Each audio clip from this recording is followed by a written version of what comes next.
नमस्कार दोस्तों, स्वागत है आपका वनडे एग्जाम सेंटर में। दोस्तों, आज की वीडियो में हम पारिभाषिक शब्दावली निर्माण के सिद्धांत के बारे में जानेंगे।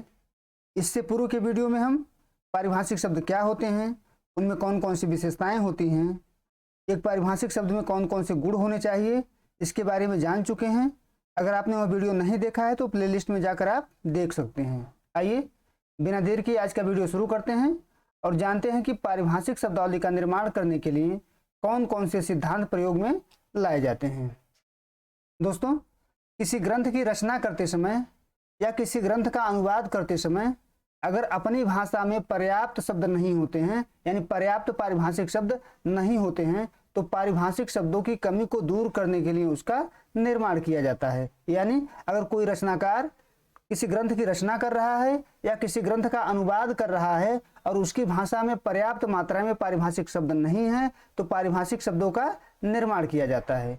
लेकिन दोस्तों, पारिभाषिक शब्दों का निर्माण किस प्रकार से किया जाएगा, इसको लेकर के थोड़ा विवाद की स्थिति है। यानी पारिभाषिक शब्द का निर्माण किस प्रकार से होगा, इस पर विवाद की स्थिति है। हिंदी में पारिभाषिक शब्दावली के संबंध में 4 प्रकार के मत, संप्रदाय या सिद्धांत पाए जाते हैं। यानी हिंदी में पारिभाषिक शब्दावली का निर्माण किस प्रकार से होगा, इसके संबंध में 4 प्रकार के मत, संप्रदाय या सिद्धांत पाए जाते हैं। पहला है राष्ट्रीयतावादी या पुनरुत्थानवादी, दूसरा है आदानवादी या अंतर्राष्ट्रीयतावादी संप्रदाय, तीसरा है प्रयोगवादी या हिंदुस्तानी संप्रदाय, और चौथा है समन्वयवादी या मध्यम मार्गी संप्रदाय। इन चारों संप्रदाय या सिद्धांतों का दोस्तों एक एक करके हम देखेंगे कि इनमें क्या है और किन किन सिद्धांतों का प्रयोग इसमें किया जाता है। पहला है राष्ट्रीयतावादी या पुनरुत्थानवादी संप्रदाय।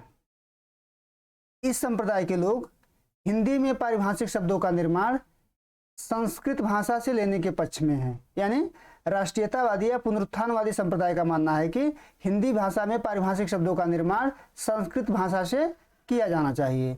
इनके अनुसार संस्कृत भाषा के धातु, प्रत्यय, उपसर्ग आदि के आधार पर नए शब्द बनाए जा सकते हैं। यानी इनका मानना है कि संस्कृत भाषा के धातु में या संस्कृत भाषा के शब्दों में प्रत्यय जोड़कर, उपसर्ग जोड़ करके नए नए शब्द बनाए जा सकते हैं। हिंदी में अधीक्षक, कार्यालय, मंत्रालय, महाविद्यालय, निदेशालय आदि इसी पद्धति के द्वारा बनाए गए शब्द हैं। दोस्तों, इस सिद्धांत के बारे में यानी राष्ट्रीयतावादी या पुनरुत्थानवादी सिद्धांत के बारे में कुछ आलोचक या कुछ विद्वान पक्ष में तर्क प्रस्तुत करते हैं और कुछ विद्वान इसके विपक्ष में तर्क प्रस्तुत करते हैं। आइए देखते हैं कि जो विद्वान इस सिद्धांत का समर्थन करते हैं वे कौन सा तर्क देते हैं। इसके पक्ष में पहला तर्क है कि संस्कृत हमारे देश की प्राचीन भाषा है, जिस प्रकार से यूरोप में ग्रीक और लैटिन है। यानी संस्कृत हमारे देश में उसी प्रकार से प्राचीन भाषा है जिस प्रकार से यूरोप में ग्रीक और लैटिन भाषा है।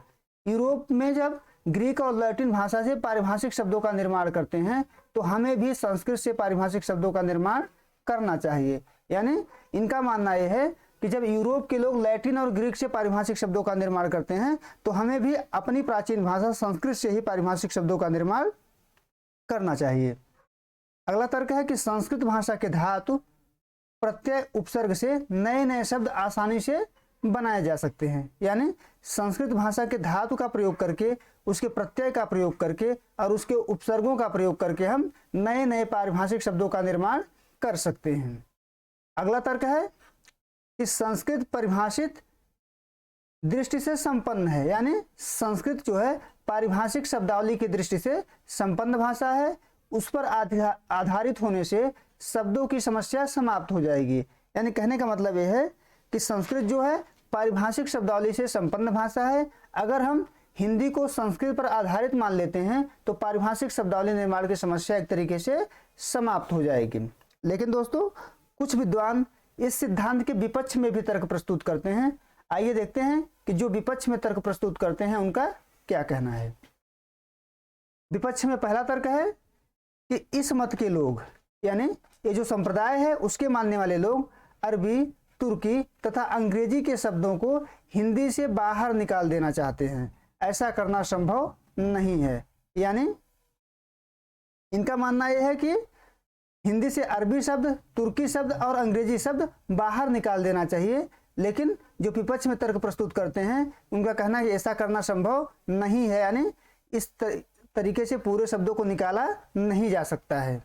विपक्ष में दूसरा तर्क है कि यह देशज शब्द के स्थान पर भी संस्कृत का शब्द लाना चाहते हैं, यानी इस सिद्धांत के मानने वाले, यानी राष्ट्रीयतावादी सिद्धांत के मानने वाले लोग देशज शब्दों के स्थान पर भी संस्कृत शब्द को लाना चाहते हैं। इससे स्थानीय संस्कृति एक प्रकार से नष्ट हो जाएगी, यानी स्थानीय भाषा या क्षेत्रीय भाषा को खतरा पैदा हो जाएगा इससे।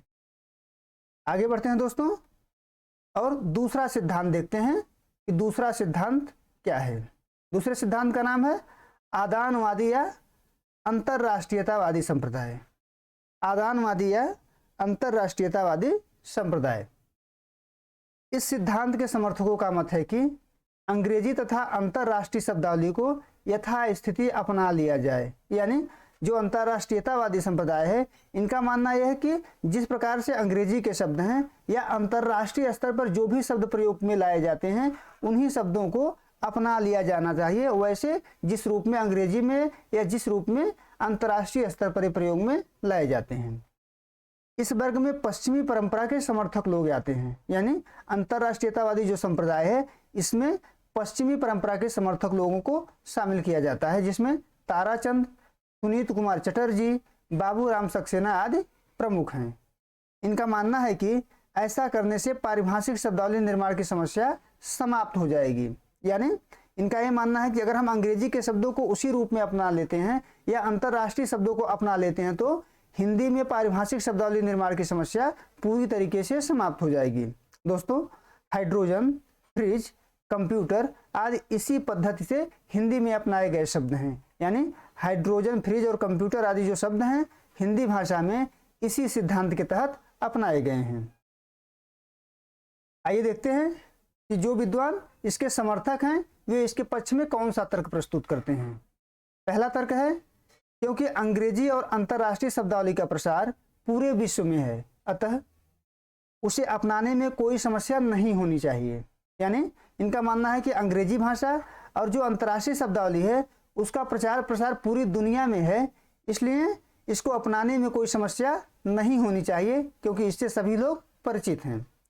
दूसरा तर्क है कि इस पद्धति को अपनाने से शब्दावली निर्माण की समस्या समाप्त हो जाएगी, यानी चूंकि अधिकतर वैज्ञानिक खोजें, अधिकतर रिसर्च अंग्रेजी में होते हैं और सबसे पहले अंग्रेजी में ही उन शब्दों का निर्माण होता है। अगर हम अंग्रेजी के शब्दों को या अंतर्राष्ट्रीय शब्दों को हूबहू अपना लेते हैं तो हिंदी में पारिभाषिक शब्दावली निर्माण की समस्या पूरी तरीके से समाप्त हो जाएगी।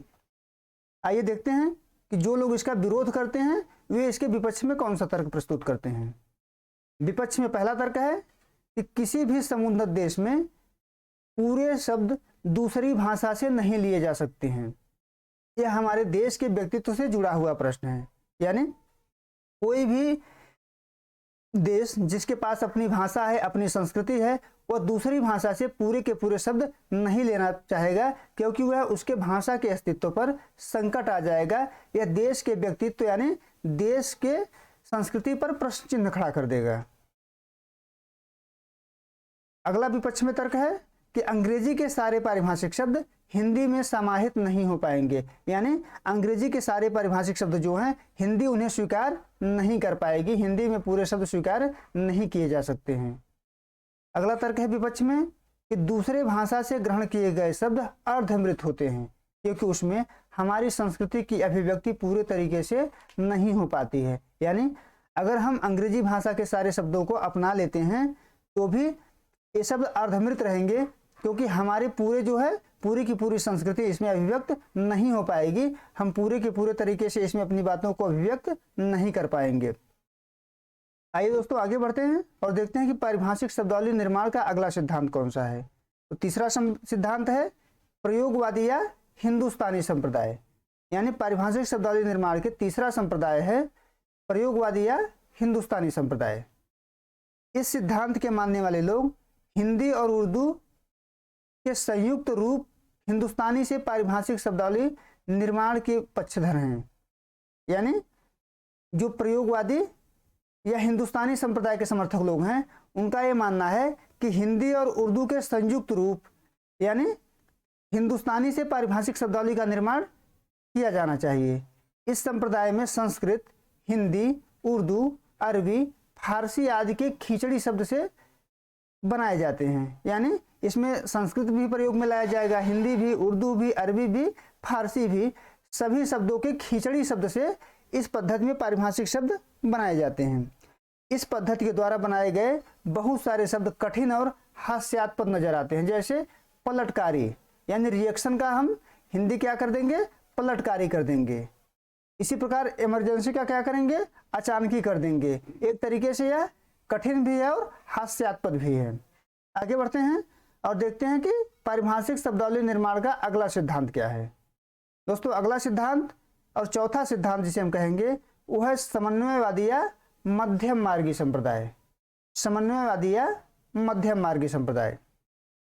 इस वर्ग के विद्वानों का मानना है कि हिंदी भाषा की प्रकृति तथा प्रवृत्ति को ध्यान में रखते हुए संस्कृत, प्राकृत, आधुनिक भाषाएं, अंग्रेजी तथा अंतर्राष्ट्रीय प्रयोग आदि के शब्दों को आवश्यकता अनुसार ग्रहण करना चाहिए। यानी जो समन्वयवादी हैं या मध्यम मार्गी संप्रदाय है, उनका मानना यह है कि पहले हमें हिंदी भाषा की प्रकृति की पहचान करना चाहिए और उसके प्रवृत्ति के अनुसार हमें संस्कृत से भी, प्राकृत से भी, अंग्रेजी से भी और जो शब्द अंतर्राष्ट्रीय स्तर पर प्रयोग में लाए जा रहे हैं उनसे भी चारों तरफ से हमें शब्दों को ग्रहण करना चाहिए। जैसे जैसे हमारी आवश्यकता होगी वैसे वैसे हम शब्दों को ग्रहण करेंगे। इसकी मदद से ही नवीन शब्दों का निर्माण भी करना चाहिए। यानी इन सभी भाषाओं की मदद से हिंदी में नवीन शब्दों का निर्माण करना चाहिए। दोस्तों, वर्तमान समय में सर्वाधिक प्रसिद्ध पद्धति है, यानी ये जो पद्धति है समन्वयवादी या मध्यम मार्गी संप्रदाय, यह पद्धति जो है वर्तमान समय में सबसे ज्यादा प्रसिद्ध है और अधिकांश शब्दों का निर्माण इसी पद्धति के द्वारा किया जाता है। जैसे मोटर, बम, रेडियो, लाइसेंस, रडार इसी पद्धति के द्वारा बनाए गए शब्द हैं। उम्मीद है दोस्तों आपको ये वीडियो पसंद आया होगा। आप हमारे चैनल को लाइक करिए, शेयर करिए, सब्सक्राइब करिए। बहुत बहुत धन्यवाद।